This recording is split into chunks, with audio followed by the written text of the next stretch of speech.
A good place actually for us to stop this week when we're talking about those kinds of injuries to the head, neck, and spinal cord. I'm going to do a little quick run through of a skill for us.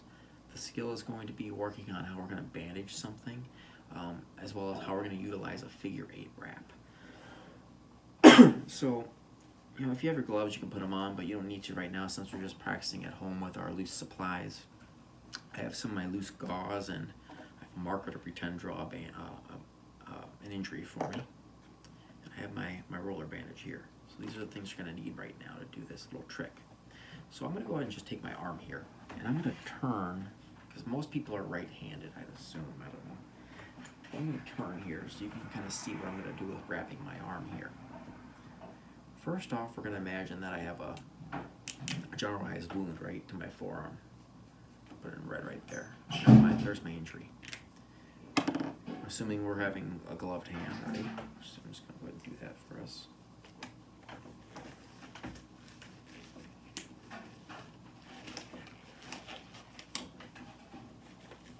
Kind of practice, right?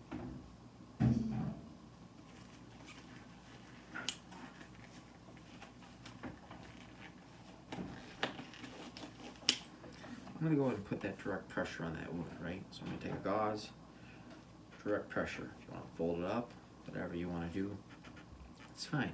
You hold that pressure. This could take 2, this could take 5 minutes. Okay. Now, assuming we've controlled bleeding, right? We just want to go ahead and wrap that for now. And we want to deal with another wound. That's absolutely fine. Let's say we don't have other wounds, we just have this one wound. We've controlled the bleeding. Now we want to wash it out, scrub it out, clean it with soap and water, dry the wound, right? If we want to use hydrogen peroxide or rubbing alcohol to make sure it's clean, that's fine too. If we want to put a little bit of triple antibiotic ointment on a new pair of gauze, put that on there, put that on the wound. Great. Now we want to wrap the wound in place. So I'm going to do this with one hand all by myself. I'm going to take that roller bandage in. It is pivotal that you have it already rolled up. This is going to save you a ton of time. So when you've wrapped somebody, wrap it back up into a tube like this, and you're going to reuse it. It's going to make your job a lot faster and a lot safer. First things first, I'm going to always wrap right a wound from the most distal portion of the body to the more proximal part of the body. Because as we apply pressure and we run up the arm, we're going to push blood towards the chest instead of forcing blood down towards the hand where it feels like there's too much pressure going on there. So again, I'm going to take that, I'm going to put it at my wrist here.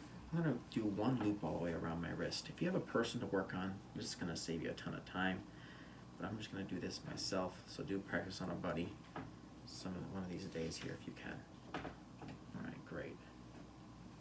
So the first thing I did here is I wrapped around one time. Now what I'm going to do here is I'm going to create what I like to call it as a dog ear. Okay. So let me show you what a dog ear is. A dog ear essentially is a wrapping where when I have it in position, okay. Actually, hey Bianca, you want to help me out here for a second? Would you be my test dummy? Sure, what's up? Yeah, come over here. We got a helper today.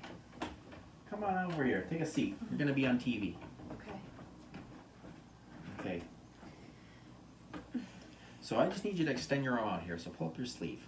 Let's pretend Bianca's got a wound here. So we got an arm, right? I'm gonna work towards her. We're gonna take this gauze, this brand new clean gauze, and we've already cleaned the wound, and we're gonna put that directly on there. Awesome, we're in position.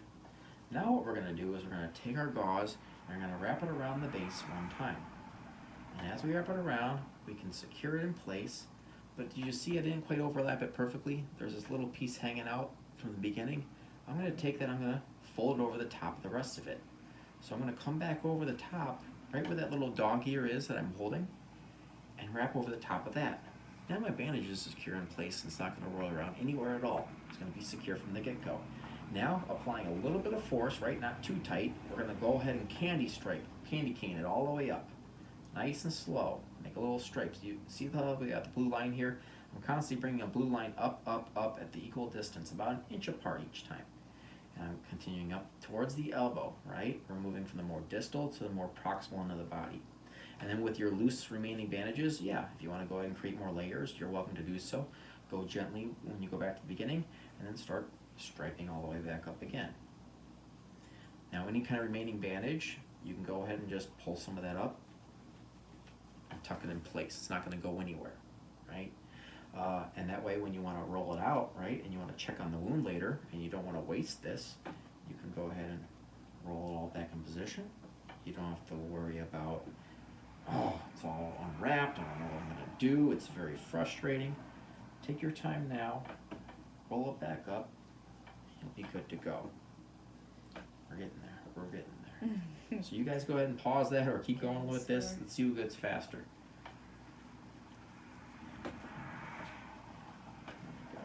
It's like real class. You have to go ahead and do this. Great. Let's show you that dog ear one more time. I know that's one of the most pivotal parts. Okay, come a little closer with your arm. Okay, straight up. Great. So I'm going to go and take my wrap. Doesn't matter which direction I go. I'm going to go the opposite way this time. I'm going to wrap it. I'm going to come over the top. And I have this little point that's sticking out right here. I'll pull that over the top. I'm going to hold that in position. Hold that dog ear in place. Not going anywhere. Now I can slowly stripe up the wound. Very good. Nothing's changed. Now let's go into the figure 8 wrap. Why do we do a figure 8 wrap? Well, mainly to provide comfort at a joint. And this is mainly what we're looking at for a joint, is the back of the elbow, or sometimes the anterior portion of the elbow, the front. Or we could say the kneecap, or the back of the kneecap. Maybe even an ankle wound. For our purposes, as much as we need to know is how to maybe work on an elbow. Because, right, if you go ahead and just wrap it around your elbow and all the way up, it's going to create disproportionate amount of pressure, and it's going to start to roll up and seize up on you. It's not going to feel as comfortable.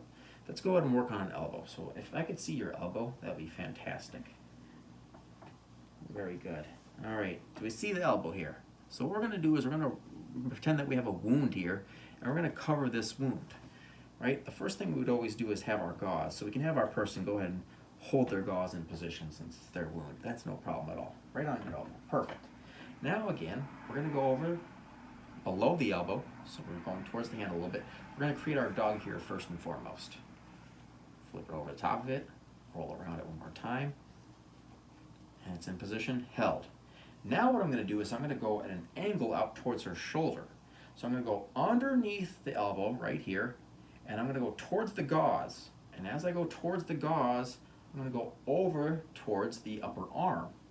So I'm holding the gauze in position right there. Is that on the elbow? Yeah. Yeah. So I went from the forearm, where my hand is here, up to the upper arm. And I'm holding in position. And now I'm going around her upper arm. I go around the upper arm. And as I come down the elbow, right, from the upper arm, I go to the elbow and I come across to the forearm.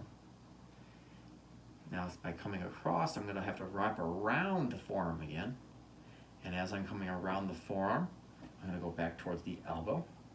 I know this is going to be tough for most of you. That's why you got to watch it and watch it a few times. And then come back up the upper arm, wrap around the upper arm. Back down the elbow, up around the lower arm, back around across the elbow, and the upper arm. I'm going to go ahead and stick that in position here. All right, go ahead and bend your elbow. Pretty good. Covers the elbow, secure it in place. And we have a gap right here, so it's not gonna cluster up and be painful, create any kind of rash or any kind of discomfort in the lower portion right here of the nook. Very good way of wrapping a wound. Thank you so much. You're welcome. You stay like that. You got a lot of bleeding going on. I'd say maintain pressure on that for a little while. Right. See ya. Thank you. All right, so we got that. Now we got a couple things with external bleeding covered now. We figured out how to do wraps, that's easy enough. Now we figured out how to secure wrap in place with a dog ear. And then we also figured out how to do a figure 8 wrap on an elbow. Now for practice at home, right, you can do this on a knee. A knee is good for yourself even. I'm gonna face the camera. I'm gonna show you at one time with this elastic roller bandage. You can practice it on your own if you want to at home, that's fine by me. What I'd say is use your right leg and mirror me exactly with what I'm doing. I'm going to use my left leg. So again, if you're up on your chair looking at me with your right leg up, copy exactly what I do, just mirror it, right? Directly word for word. Follow me. So what I'm going to do is I'm going to start right here below the knee. And we want to cover the kneecap right now. So by covering the kneecap, we're going to go ahead and take a gauze. And we're going to go around the calf first and foremost. And when we go around the calf, right, we go around one more time if we want to. If it's dog-eared, mine has a Velcro strap, so it's already in place. And I'm going to come up the inside of the calf, and I'm going to come up across the knee. Come up and across. Since I'm up and across the knee, I'm going to come up, and I'm going to follow the thigh, and then come around the underside of the thigh. From that underside of the thigh, I'm going to go over the thigh, but I'm going to shoot now towards the knee. So you see how my hand's holding it in place right here? I'm going to shoot towards the knee. So now I've essentially made a crisscross over the kneecap. Now since I'm in the right position where I need to be, I'm going to go back around the calf, around the calf. I'm going to come up over the kneecap. I'm going to come around the upper portion, up around the thigh, underneath the thigh, and then shoot back over the kneecap. Back down, straight down, around the calf again, up over the kneecap, around the outside of the thigh to the inside of the thigh. And the best thing about this wrap is that it does have a Velcro strap on it, so I can essentially hold all in place when I get it into the position found. There we go.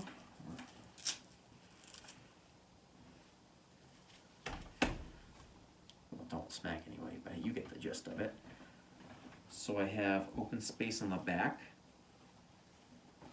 so my knee can bend, but I'm applying direct pressure on the kneecap where there's a large, maybe right, avulsion wound going on here. We have direct pressure, and now this person can walk out of the timber and go get some help now, and this should be secure enough to get them where they need to be for the time being.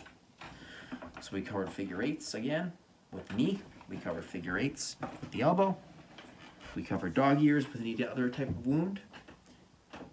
We used gauze, we used our roller bandages, and we used our elastic bandages for fun. Your homework. Your homework is going to be to submit an email to me. Title it Assignment 3. Okay, this is worth 10 points. What I want you to do is write one paragraph about what you learned today that was most important. It can be, again, about head, neck, or spinal cord injuries. It can be about utilizing wraps for figure eights, helpful tips along with that, with what's good to do. Anything of your liking, just whatever is most pivotal to you. Write me a one paragraph, not a page, just a one paragraph summary of what you learned. I need those by Thursday at 3 p.m. Okay, Thursday at 3 p.m. would be great this week. Again, today is going to be Monday. Today is going to be what day is it? The 30th. So yes, 30th March. So I look forward to seeing those on Thursday. Any questions? You can get at me by email. That is KK. Oh, sorry, not KK. It is KYLE_FOGLE at ivcc.edu. You can also email me at FOG0845@yahoo.com. Any other questions? I'm happy to always help you out with that along the way here. I know it's a little trying times with our class. Thank you so much, and I'll talk to you next time.